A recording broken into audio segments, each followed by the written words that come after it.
I'm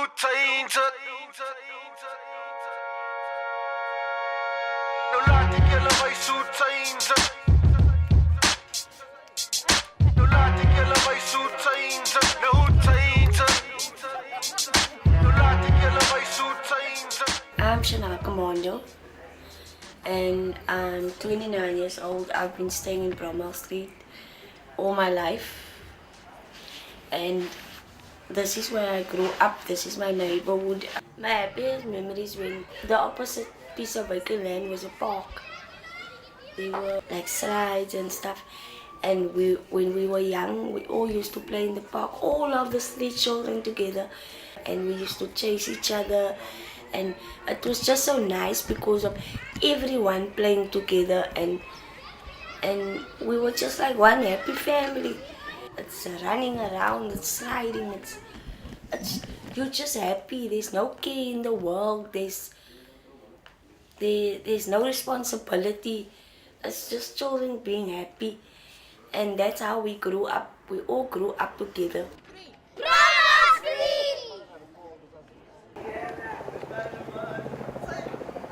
Well, I grew up here, and there was quiet here, no problems with here, and I looked after my mother. She was 95, and she's now 20 years dead. Well, my brother, he was also here. He also died. Yeah.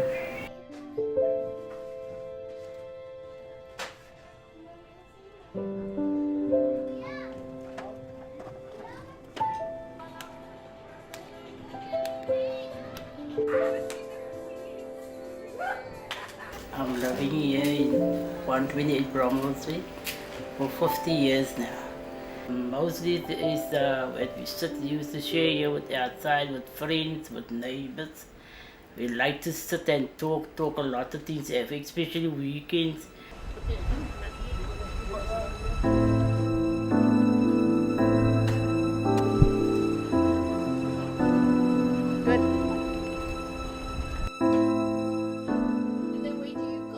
My name is Fuad.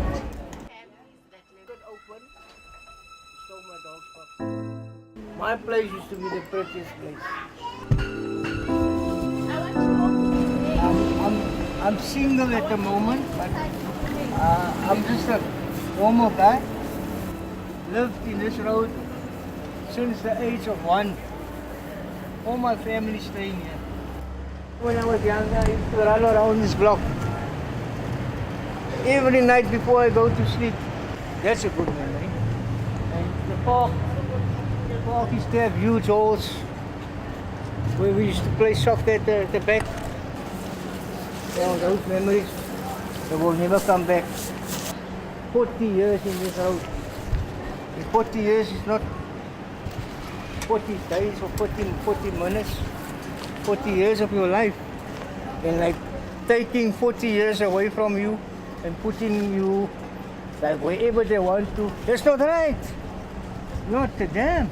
I don't think so. I'm from DRC, and I came to follow my husband, and he was a bodyguard of the former president. So the president was killed, and that's why he ran away. The neighborhood on that time, it was very, very scary and dangerous. When we came in, it was like you don't have to stay 5 minutes outside. It was scary faces and too busy. That same week we moved in, they shot someone in the front of our house here. And that is the day we could see the police cars driving around. I've been staying here with my mother and my father, with my grandmother, my great-grandmother. And so it went on in generations and generations.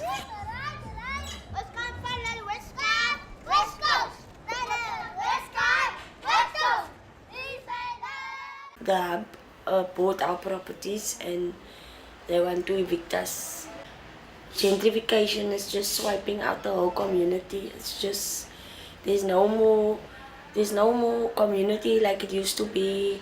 You could go to other people's houses. There were shops on every corner.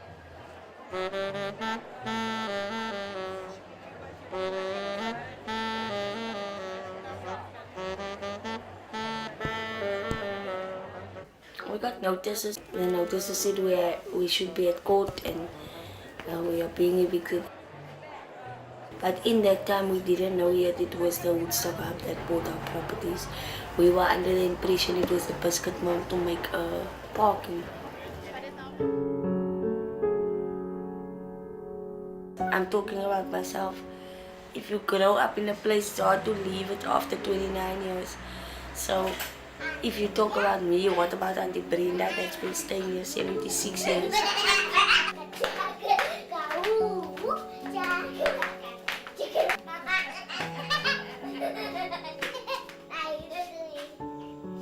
Property developers don't care about who you are, what is happening in your life, your situation.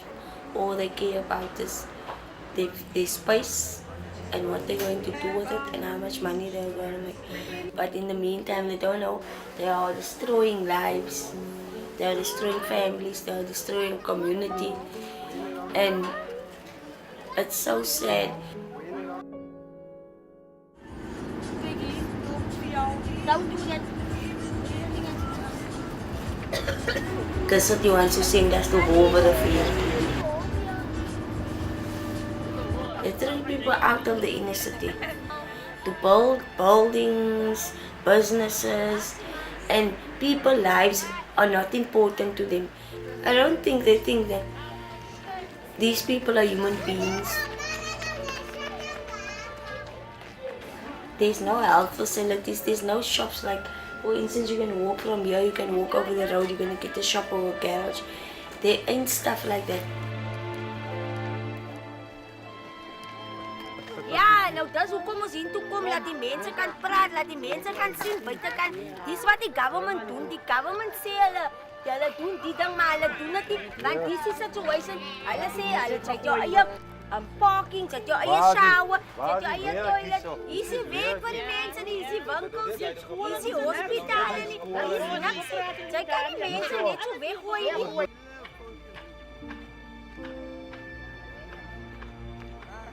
Actually, it's not good. We're feeling bad because this is the people we used to stay with all these years, you see. Seeing them going is not good, but what can we do about it? Unfortunately, people sold the houses. So the new owner has to take over. What can we do about it? But the point is, it's not something that's happening today. They gave a lot of time to everybody, you see. It depends on each and everyone. As I told you before, this street was a family street. So these houses, they were sold by their own people.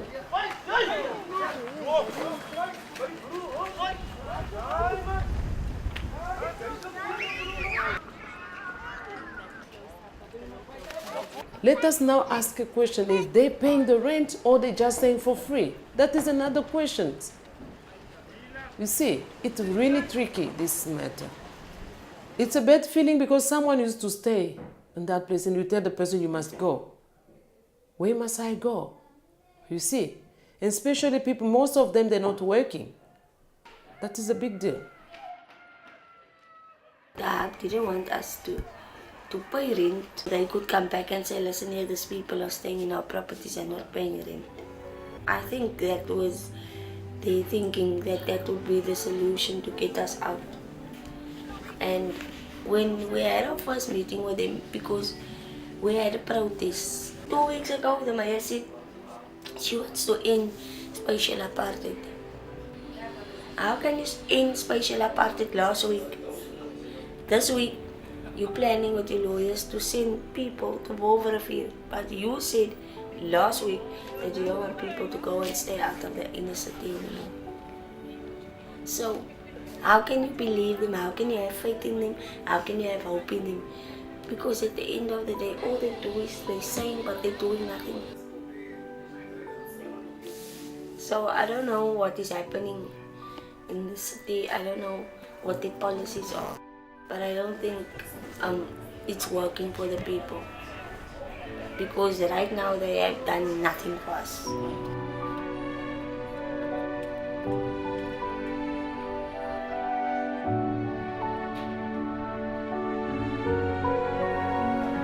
We all are working class people. Even it doesn't matter what we do.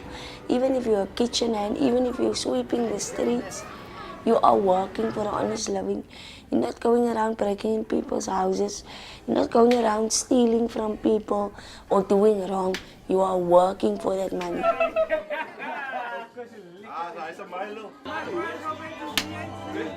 We're gonna sit here.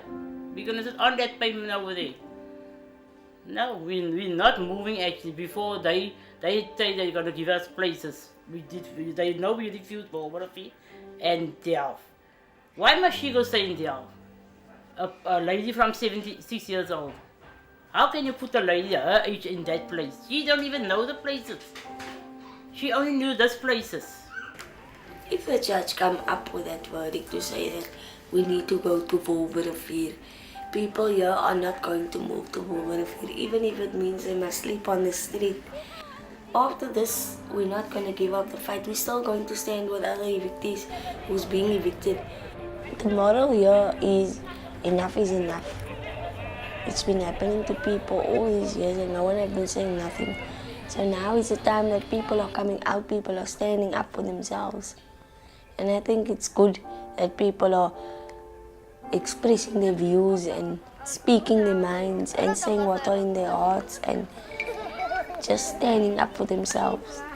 Because these people, these investors just tend to do with people whatever they feel like doing.